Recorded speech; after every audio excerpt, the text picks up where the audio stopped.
Fable, what the heck is going on? When you look back at Microsoft's past in gaming, the snubbing of PC gaming, the lack of exclusives on Xbox, and insistence to stick to the big three for its first party, it's in considerably a better position today.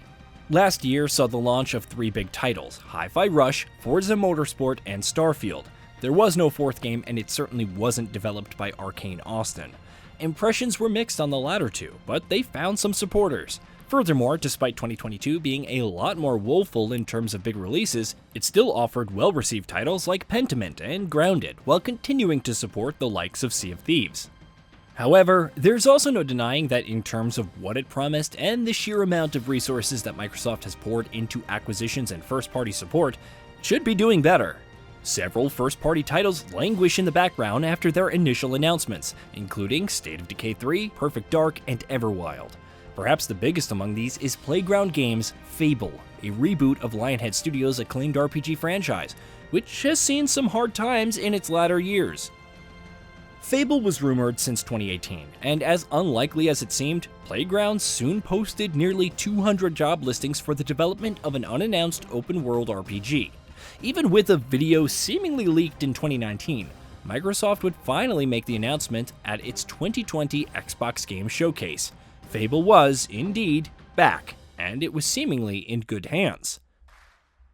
Playground Games is renowned for its Forza Horizon series, which are excellent racing titles and open-world games in their own rights. Each title manages to one-up the previous while pushing the series forward. Look no further than Forza Horizon 5, which had over 20 million players in its first 7 months of release. It seemed like the perfect fit. After all, if there's any studio consistently delivering for Xbox throughout the years without fail, it's Playground. Nearly 4 years since its official announcement, and there's still no word on Fable's release date, while updates on development have been sporadic. Last year saw an in-game trailer at the Xbox Showcase. When it was announced, the reboot looked to earmark Microsoft's new generation of consoles. By the time it releases, there may already be a mid-gen refresh where it serves as the centerpiece for promotions. One should always ask what happened in these cases. It certainly wouldn't be the first for Microsoft's first-party titles. Between development troubles for State of Decay 3, especially with allegations of bullying and burnout at Undead Labs, departures and differences in vision for the initiative on Perfect Dark, Rare still not being able to figure out what it wants Everwild to be, Arcane Studios' Redfall is a sordid testament to the issues with remaining too hands-off. Then there's the whole mess behind Halo Infinite's campaign development. However, in Fable's case, there have been rumors and reports of how long it will take to launch, but few reports of development troubles. Not that there aren't any at all, but we'll get to that. There's certainly no shortage of talent. Creative director Ralph Fulton has been at Playground for over a decade and worked on all of the Forza Horizon titles. Chief designer Will Kennedy worked on Grand Theft Auto 5 and GTA Online, having been at Rockstar for 8 years. Martin Lancaster, Kim McCaskill, and Craig Owens, Rocksteady's narrative team for Batman Arkham Knight, also joined. By the way, Lancaster is gone from the studio and seemingly back at Rocksteady, which is still working on seasonal content for Suicide Squad Kill the Justice League. But we'll get to the recent departures. The rest of the development team is similarly decorated, composed of members who have worked on titles like Borderlands, Horizon Zero Dawn, Hellblade: Senua's Sacrifice, Tom Clancy's The Division 2, Metal Gear Solid 4 and 5, Dead Space 2, Mass Effect 3, Ghost Recon Wildlands, Hitman, and so on. Anna McGill, renowned for her work as the narrative lead on Remedy's Control, also joined the team as its senior writer, and would later become the narrative lead. She's also gone, by the way. It all started in April of 2021 via an innocuous quote by GamesIndustry.biz founder Christopher Dring. On VGC's Off the Record podcast, he revealed after speaking to a few friends at Xbox Game Studios that the three big titles, Everwild, Perfect Dark, and Fable, are so far away. He even joked that there might even be a new Xbox by the time these games come out. They are so far away. When addressing Xbox publishing, Kojima Productions' next title, later revealed to be OD, Dring remarked, "I wonder if Xbox is looking to invest in signing certain products at the minute because they don't have a lineup of big exclusives at all." A few months later, following Xbox's June showcase, Giant Bomb's Jeff Grubb would reveal that Fable: Perfect Dark wouldn't see the light of day at least until 2023. Notice that he didn't say release, and quite frankly, he's not wrong. Fable had its in-game trailer last year. Perfect Dark remains MIA though, and there's still no hide or hair of Everwild, despite reportedly being pushed back to 2024. In November of 2021, lead designer Tom Golton tweeted about working on Fable for 4 years, which means it would have started production sometime in 2017. Pre-production seems more likely, though how extensive and what that includes is very much up in the air. With rumors of its development circulating in 2018, it would have been in the works for a while. Playground was still recruiting some big-name developers, including those who worked on Sea of Thieves, Blood and Truth, and even Ayami Loke, who worked on Fable Anniversary and in a production role on Fable Legends. Mid-2022, trouble allegedly started brewing. Gaz from Game On Daily reportedly spoke to a source who revealed that the Fable team was having trouble with the Forza Tech engine and that the game had to be scaled down. The gameplay mechanics were eluding them. They couldn't retrofit it into the engine. And there was a lack of expertise in the open world gameplay with different mechanics, while claiming there was nothing to worry about and that it only meant to release much further off than most were expecting. It was worrying enough to have Loke respond on Twitter.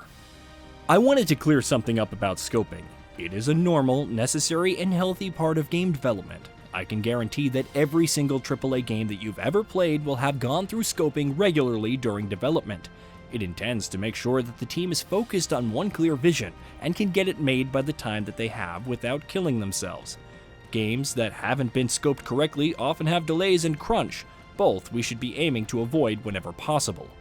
While other parts of the rumor, like the team having trouble with Forza Tech or lacking expertise with the open world gameplay, weren't addressed, Loke isn't wrong. Jez Corden of Windows Central would report later that the development was going fine, and even discussed how the developer was talking about how the game kept getting delayed because they couldn't stop adding features, you know? And that's when you have a scoping problem. They call it feature creep. Sometimes where you just keep adding features, and it means that your game keeps getting delayed and delayed. Corden explained that this could lead to overlapping, cascading problems, and you end up in a situation where the game's just delayed a million years out of what you originally planned. So from that perspective, scoping is reasonable, and the overall game will be more focused, especially since it doesn't need every single feature. Less is more, and all that. Around November of 2022, Bloomberg's Jason Schreier reported that Eidos Montreal is assisting development on Fable, not unlike Crystal Dynamics working with the initiative on Perfect Dark.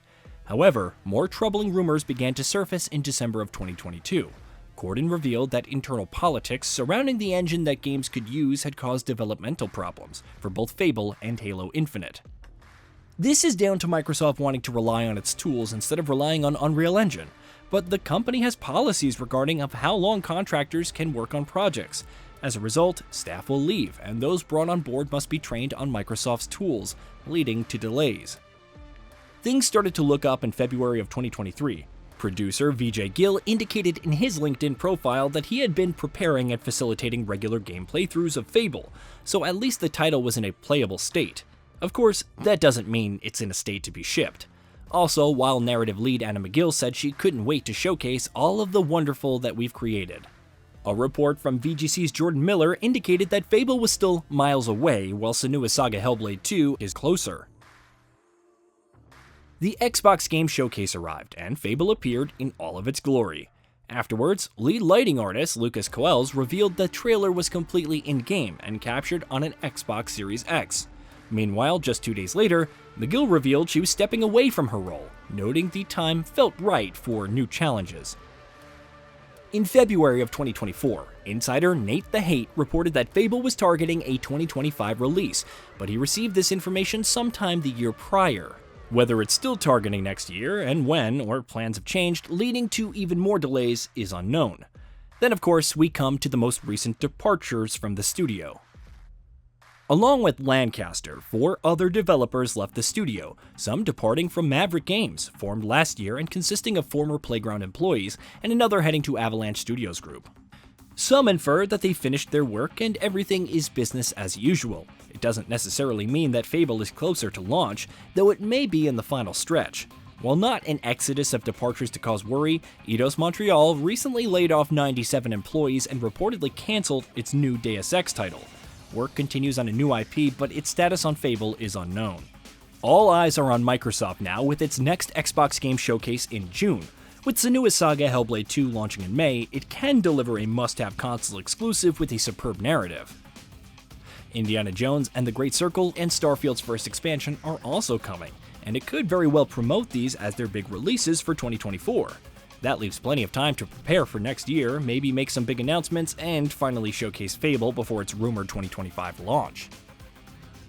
Make no mistake, it's one of the publisher's biggest releases, a title that it's nurtured from the ground up instead of simply receiving as a package deal via studio acquisition. For Playground Games, it's the opportunity to put all of the rumors to rest and finally showcase its open-world prowess outside of the Forza Horizon series. Perhaps it could serve as a new beginning for the Fable franchise, which still carries the albatross of Fable Legends' failure. Whatever the case, the ball is in Microsoft's court, and another in-game trailer won't cut it. Even if it doesn't narrow the release date beyond 2025, it must discuss and showcase gameplay. It has to give players a reason to care beyond the famous actors and stunning visuals. Whether it's well received or not is a different matter entirely, but for a project that will have been 8 years in the works when it launches, the time to prove itself is beyond overdue. Hey, did you know that we at Gaming Bolt upload new videos every day? Stick around, drop a like, subscribe, and hit that bell, and let us know what kind of content you'd like to see in the future with a comment below.